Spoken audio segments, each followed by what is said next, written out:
Hi friends, நான் உங்கள் சுமதி. Welcome to Pattu's food zone. இன்றைக்கி நம்ம ரொம்ப சாஃப்ட் அண்ட் டேஸ்டான கோகோனட் லட்டு எப்படி பண்ணுறதுதான் பார்க்க போகிறோம். ஒரு மூடி தேங்காய் இருந்தால் போதும். இதை நம்ம சிம்பிளாக ரொம்பவே டேஸ்ட்டாக பண்ணிடலாம். வீடியோவை கொஞ்சம் கூட ஸ்கிப் பண்ணாமல் ஃபுல்லாக பாருங்கள். வீடியோ பிடிச்சிருந்தா லைக் பண்ணிவிட்டு கூடவே சப்ஸ்கிரைப் பட்டனும் கிளிக் பண்ணிடுங்க. வாங்க வீடியோக்குள்ளே போகலாம். லட்டு பண்ணுறதுக்கு நான் இன்றைக்கி ஒரு முழு தேங்காய் எடுத்திருக்கேன். இது நல்லா முத்தலான தேங்காய். தேங்காவோட ஓடு பார்க்கும்போதே எந்த அளவுக்கு டார்க்காக இருக்குன்னு பாருங்கள்.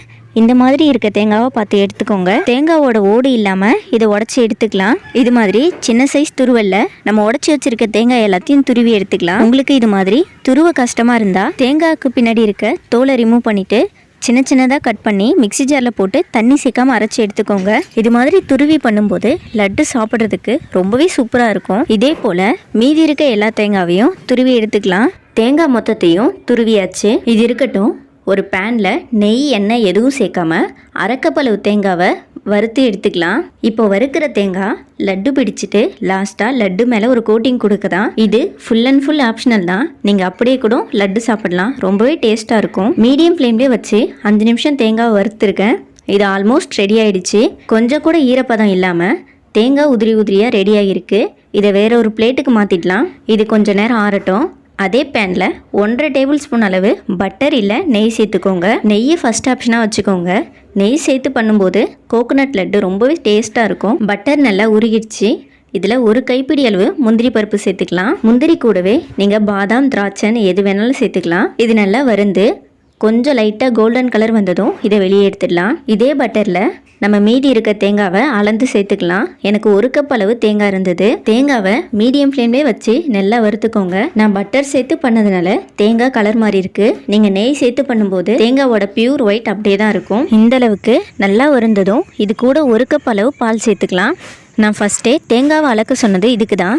எந்த அளவுக்கு தேங்காய் சேர்க்குறோமோ அதே அளவுக்கு பால் சேர்க்கணும். அப்போ தான் தேங்காய் வெந்து வர்றதுக்கு கரெக்டாக இருக்கும். மீடியம் ஃப்ளேம்லேயே வச்சு வேக வச்சுக்கோங்க. அப்போ தான் தேங்காய் நல்லா வெந்து வரும். ஒரு 2 - 3 நிமிஷத்துலேயே பால் எல்லாம் சுண்டி இந்த அளவுக்கு வந்துடும். இன்னுமே பால் ஃபுல்லாக சுண்டி வரணும். ஒரு 3 நிமிஷத்துக்கு வேக வச்சுக்கோங்க. இந்த அளவுக்கு பால் நல்லா சுண்டி வந்ததும் இது கூட 1/4 கப் அளவு சர்க்கரை சேர்த்துக்கலாம். ஸ்வீட் அதிகம் எடுத்துக்க மாட்டிங்கன்னா 1/4 கப்புக்கும் கம்மியான சர்க்கரையை சேர்த்துக்கோங்க. சர்க்கரை நல்லா மெல்ட் ஆகி வந்ததும் இது கூட 1/4 ஸ்பூன் அளவு ஏலக்காய் பவுடர், 1 பிஞ்ச் அளவு உப்பு சேர்த்துக்கலாம். நான் எப்பயும் சொல்கிறது தான், எப்போ ஸ்வீட் செஞ்சாலும் கூட 1 பிஞ்ச் அளவு உப்பு சேர்த்துக்கோங்க. அது ஸ்வீட்டை இன்னும் கொஞ்சம் டேஸ்ட் ஆகும். நம்ம சேர்த்த சர்க்கரை ஃபுல்லாக மெல்ட் ஆகி திரும்பவும் ட்ரை ஆகும். இந்தளவுக்கு நல்லா கெட்டியாகி வந்ததும் அடுப்பு ஆஃப் பண்ணிடலாம். இது ஒரு 5 - 10 நிமிஷம் ஆற வச்சுக்கோங்க.